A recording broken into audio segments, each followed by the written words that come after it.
அன்பிற்கும் மரியாதைக்கும் உரிய சீசா படத்தினை வெற்றி பெற வேண்டும் என வாழ்த்த வந்திருக்கிற மேடையில் இருக்கிற வல்லவர்களே, இதழில் அமர்ந்திருக்கிற உள்ளத்தின் அடித்தளத்திலிருந்து ஆழ் மனதிலிருந்து வாழ்த்த வந்திருக்கிற நல்லவர்களே, உங்கள் அத்தனை பேருக்கும் என்னுடைய நன்றி கலந்த வாழ்த்தனையும் வணக்கத்தையும் தெரிவித்துக் கொள்கிறேன். டைரக்டர் குணா அவர்கள் நேற்று இரவு என்னை சந்தித்து அழைத்தார்கள். நான் வேறொரு வேலையாக இருந்து வர முடியாத சூழ்நிலை. நான் எவ்வளவு சொன்னேன், நான் எர்ணாவூர் பக்கம் இருக்கேன், அங்கேருந்து வர்றதுக்கு இல்லை எப்படியாவது வந்து ஆகணும்னாங்க. அன்பு கட்டளை இயக்குனுடைய அந்த அன்பு கட்டளை ஏற்று சின்ன படம் பெரிய படமாக வேண்டும், நம்முடைய நல்ல உள்ளத்தாலே அதை வாழ்த்த வேண்டும். வைப்ரேஷன் வேறு ஒன்றும் இல்லை, நல்லவங்கெல்லாம் சேர்ந்து ஆழ் மனதிலிருந்து வாழ்த்துதல், இறைவனை வேண்டுதல், அது வெற்றிக்கு அறிகுறியாகும். அது அப்புறம் டைரக்டருடைய திறமை, ப்ரொடியூசருடைய அதிர்ஷ்டம். இதில் என்னென்னா, ப்ரொடியூசர் ஒரு மருத்துவர்.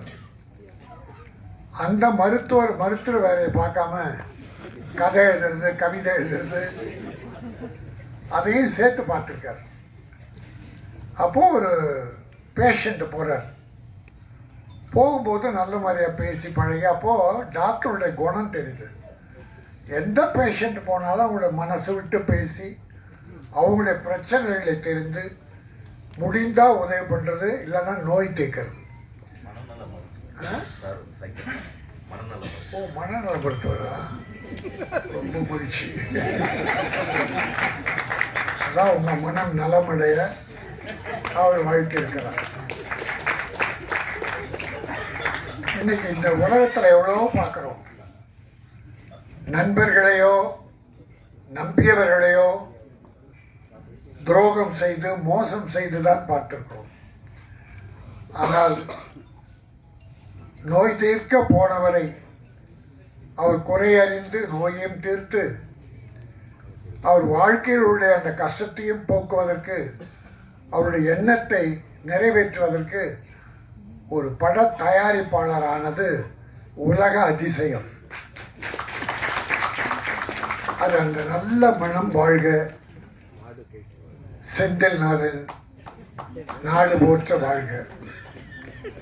சீசா எப்படி வித்தியாசம்னா, பொருளாதாரத்தில் உயர்ந்தவங்க உயர இருப்பாங்க, தாழ்ந்தவங்க கீழே இருப்பாங்க. வெயிட் அதிகமாக இருக்கவன் கீழே இருப்பான், வெயிட்டு குறைவாக இருக்கவன் மேலே இருப்பாங்க. சீசா வெயிட்டானவங்களை கீழே இருக்கும், லேசானவங்களை மேலே ஏற்றும். அதான் ஏற்றம் இறக்கம் சீசா. உங்களுக்கு தஞ்சாவூர் பொம்மையை பற்றி தெரியும். தஞ்சாவூர் பொம்மை எப்படி போட்டாலும் கீழே கவுத்து போட்டாலும் நிமிந்துடும். நம்ம கவுத்து போட்டோன்னு வச்சுங்க, அது வழக்கம் அந்த நின்றுடும். அதுதான் வாழ்க்கை. அது வாழ்க்கையின் பெரிய தத்துவத்தை சொல்றது. நீ யார் உனக்கு துரோகம் செய்து உன்னை கவிழ்த்தாலும் நீ உன் திறமையால் நிமிர்ந்து நில். நம்ம தான் நம்மளை காப்பாற்றிக்கணும். அடுத்தவங்க காப்பாற்றுன்றது செந்தில் நாதன், டாக்டர் செந்தில் நாதன் மாதிரி எல்லாரும் வர முடியாது. கூட இருந்தே குழி பறிக்கிறோம் எவ்வளோ பேர் இருக்காங்க. ஆக டாக்டர் செந்தில் நாதன் ஒரு தெய்வ பிறவியா நம்முடைய குணாவுக்கு கிடைச்சிருக்காரு. உங்களுக்கு நம்ம நாட்டில் சொல்லுவாங்க, இந்தியாவில் தான் சொல்லுவாங்க, சில உதாரணங்கள்லாம் இந்தியாவில் பிரமாணமாக கண்டுபிடிப்பாங்க. இந்த நண்டு கதை சொல்லுவாங்க. இந்திய நண்டு ஒரு டப்பாவில் போட்டு வச்சிங்கன்னா, ஒரு நண்டு ஏறிச்சுன்னா கீழே நண்டு காலை இழுத்து இழுக்குமா. அது முன்னேற முடியாமல் மேலே ஏற முடியாமல் இழுத்துறோம்.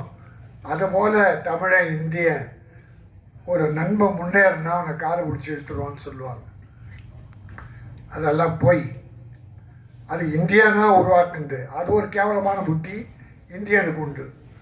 நம்மை நாம் தாழ்த்தி கொள்வதிலே நமக்கு பெரிய பெருமை உண்டு. இப்படி செந்தில்நாதன் மாதிரி எவ்வளோ பெரிய உதாரணங்கள் இருக்காங்க. கை தூக்கி விட்டவங்க எவ்வளோ பேர் இருக்காங்க. நம்ம அவங்கள தான் நினைக்கணும்.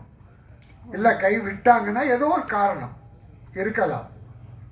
ஆனால் அவங்கள மன்னிச்சு இன்னா செய்தாரே ஒருத்தல் அவர் நான் நன்னயம் செய்து விடல் என வள்ளுவன் சொன்னது போல நம்ம தவறு செய்தோட மன்னிச்சிடணும். இந்த சீசா என்பது ஒரு அருமையான கதை. குணா சொன்னார். அவர் எப்படி டைரக்டர் ஆனார், டாக்டர் எப்படி அவருக்கு உதவி பண்ணார் என்று சொன்னதோடு கதையுடைய ஒரு சில வரிகளை சொன்னார். எத்தனை நாள் ஷூட் பண்ணேன்னு சொன்னார். நான் முதல்ல யார் வந்து கேட்டாலும் எவ்வளோ ஷூட் பண்ணீங்கன்னு ஒரு நியாயமான அளவு ஷூட் பண்ணிருக்காரு. செலவினங்களும் இந்த படத்துக்கு தேவையான கதைக்கு தேவையான செலவு பண்ணியிருக்காங்க. மிதமிஞ்சியும் அவர் பண்ணிடல. ஆக அப்படி ஒரு நல்ல டைரக்டர் தமிழுக்கு கிடைத்திருக்காரு. அவரை டாக்டர் அறிமுகப்படுத்திருக்கார்.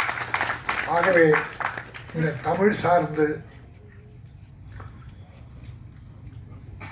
ஒரு சின்ன ஒரு தமாஷா ஒன்று மட்டும் சொல்லிட்டு முடிச்சுக்கிறேன். ஒரு இந்தியன், ஒரு அமெரிக்கன், ஒரு ஜப்பான், இந்த 3 பேரும் ஒரு விமானத்தில் போகிறாங்க. விமானத்தில் மற்றவங்களும் இருக்கிறாங்க. விமானம் தாங்காமல் தட்டம் ஆடுது.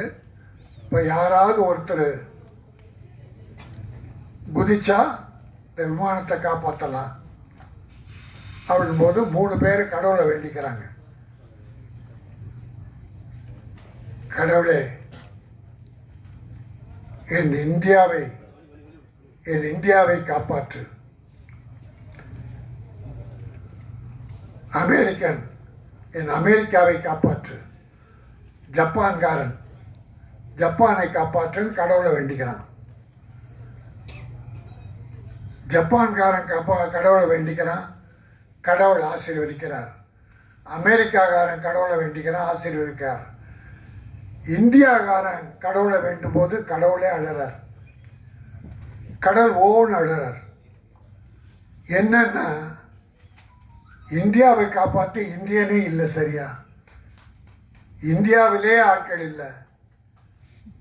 ஆக எல்லாரும் சேர்ந்தாலும் இந்தியாவை காப்பாற்றுறது கஷ்டம் அப்படின்னு ஒரு உதாரணம் சொல்லுவாங்க. அதெல்லாம் பொய். அப்படிப்பட்ட உதாரணங்களை சூது மனம் படைத்தவர்கள், குறைபாடு மனம் படைத்தவர்கள் தான் சொல்லுவாங்க. எல்லாருமே பாசிட்டிவா நான் வளரணும், நீ வளரணும், நாடு வளரணும், எல்லாரும் வளரணும் என்கிற எண்ணம் யாருக்கெல்லாம் இருக்கிறதோ அவர்கள் மனம் தூய்மையாக இருக்கும். நம்முடைய விவேகானந்தர் ஒரு உதாரணம் சொல்லுவார். மனிதனே, உன் மனம் குப்பை தொட்டி அல்ல. அந்த குப்பை தொட்டியாக நினைத்து நீ கண்டதை உள்ளே போட்டுக் கொள்ளாதே. பொய், அழுக்காறு, துரோகம், பிறரை வாழ வைக்க, பிறரை அழிக்க வேண்டும் என்ற எண்ணம் போன்ற குப்பைகளை உன் மனதில் போட்டுக் கொள்ளாதே. மனம் ஒரு தங்க பீரோ. அந்த பீரோவில் என்ன வைப்போம்? தொடப்பு கட்டை, செருப்பு, இதெல்லாம் யாருன்னா ஒரு பீரோவில் வைப்பாங்களா? அதை தூக்கி வெளியே போடுவாங்க. ஆனால் உன் மனம் ஒரு தங்க பீரோ. அது நல்லவைகளை வை, பிறர் வாழ வேண்டும் என்கிற வள்ளல் தன்மையை வை. நீ சுத்தமாக இரு, தூய்மையாக இரு. மக்கள் எல்லோரும் உன்னை வாழ்த்துவார்கள். நீ மக்களை வாழ்த்து. பிறரை வாழ்த்துவதாலே நீ வாழலாம் என்பதாலே இந்த சின்ன படத்தை பெரிய படமாக வேண்டும் என்று இறைவன் அருள் வேண்டி வந்திருக்கிறேன். சீசா என்கிற இந்த படம் நல்ல மனம் கொண்ட மருத்துவரால் இன்றைக்கு இது ஆரம்பிக்கப்பட்டது. ஒரு புதிய இயக்குனரை உருவாக்கி இருக்கிறார். இயக்குனரும் வாழ வேண்டும், தயாரிப்பாளர் வாழ வேண்டும். தயாரிப்பாளர் திரும்பி பணம் வந்தால் அடுத்து படம் எடுப்பார். தொழிலாளர்கள் வாழ்வார்கள், தொழில்நுட்ப கலைஞர்கள் வருவார்கள். கலைஞர்கள் வருவார்கள். ஆகவே இந்த சீசா முதலீடு செய்த நமது மருத்துவர் ஐயா வாழ்க, வெற்றி பெறுக, இயக்குனர் வாழ்க, தொழில்நுட்ப கலைஞர்கள் அத்தனை பேரும் வாழ்க. நன்றி, வணக்கம்.